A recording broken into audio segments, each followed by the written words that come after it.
a lot of times on the call, the call goes like this. It's like the customer, says whatever they say to our person, they deal with our person's questions, and then we bring you on the line. And so now you come on the line, you say, "Hey, I see you're looking to tour the property at 123 Main Street, blah, blah, blah. When's a good time?" And they go, "Well, actually, I was curious. I wanted to know, XYZ about the house." And the agent goes, "Oh, okay. Well, let me go look that up for you." And then the agent goes and they start looking it up. And then, that leads down this tangent that's like off the highway in a car crash. What you want to remember is that every phone call has a goal. And the goal of the initial phone call is to set an appointment. And there's a really important technique that most politicians have mastered, and it is called bridging. And so I'm going to drop my screen share and I'm going to teach you the bridging technique. How many of you, by show of hands, which by the way, there's these little reaction things down here, and you can like clap, thumbs up, thumbs down. By show of hands, how many have ever watched a politician get asked a question and give a complete non-answer to that question? Something like this, like, "Hey, what's your stance on, blah, blah, blah." And the politician says, "You know what?" Or they say like, "What's your stance on, taxes?"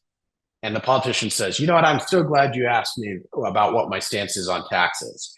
My bridges and roads program is going to create the best healthcare," right? And it's like they don't even answer the question.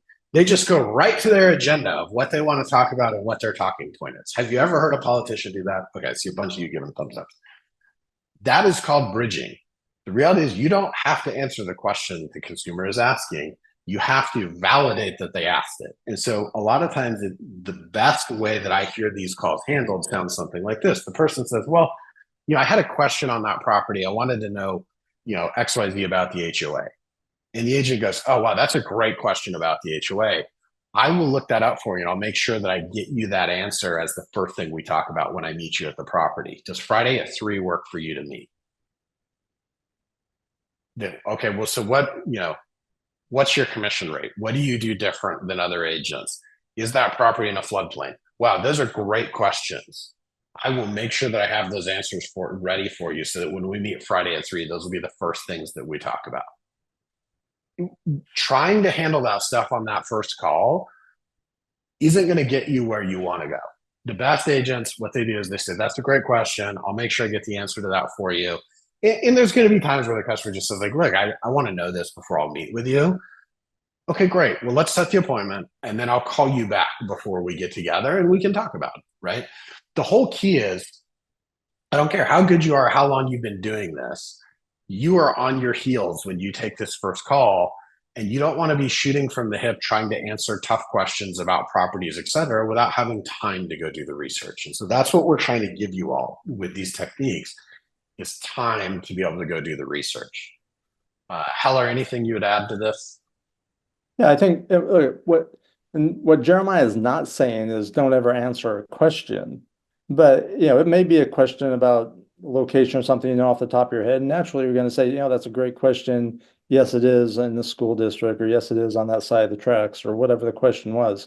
But where we see calls go sideways a lot is when they start to drag on, and what is normally like ideally a 2 or 3 minute call turns into a 9 or 10 or 12 minute call, and you can hear the excitement and enthusiasm just go down with each minute. The likelihood of something happening, you can hear it just decreasing. As Jeremiah said, the goal is get face to face, right?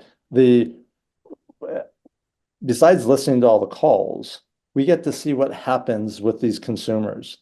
And without a doubt, and we have hard data that shows it, that the highest conversion rates are on the leads where a appointment is set on that initial call and set very quickly.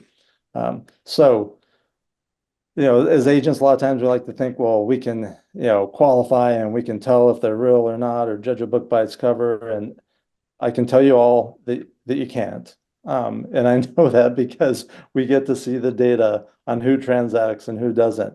And the amount of consumers who end up buying or listing their home without the agent we introduced them to because the agent didn't set an appointment with them or made a decision that they didn't think they could help them is staggering, and it would make you all sick if you saw how many were being missed on. So, as Jeremiah said, just set the appointment. You'll have plenty of time once you build trust rapport to ask and answer all the questions you need to.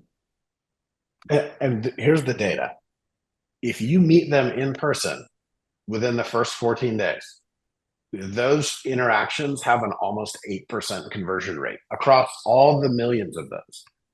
If you don't meet them in person in the first 14 days, those transactions have about a 1.5% conversion rate. The in-person meeting is the thing. Like in the past, we used to tell you, oh, you'd be 3 times more successful if you meet them in the first 10 days. It's not 3 times, it's 5 to 7 times more successful. It is the single most important thing you can do is to get in front of that person. Now, no, most of these people aren't going to buy immediately. You're going to have to nurture them. But getting that in-person meeting, to Chris's point, is key.